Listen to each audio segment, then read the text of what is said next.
Hey everybody, Michael Beach with Hoosier Sheds here on the north side of Kokomo. We're going to take a look at a lofted garage. Let's go in here.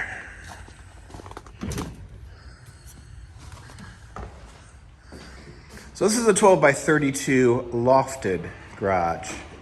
Comes with one window. You can add windows for an additional charge if you like. We've got a lofted area in the back. Got a nice big loft in the middle.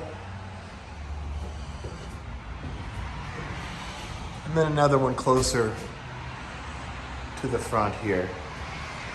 Our flooring is water resistant. This is meant for vehicles. You know, if it'll fit in here, it can stand the weight. These are built really sturdy. Doors work great. We can insulate the doors, insulate the inside if you like for additional charge, but this is our standard lofted garage. This is a 12 by 32. We can go big on these if you like. We can go, 14 by 40 if you like. But 12 by 32 is a real good size. You can get a couple vehicles in here, a lot of equipment.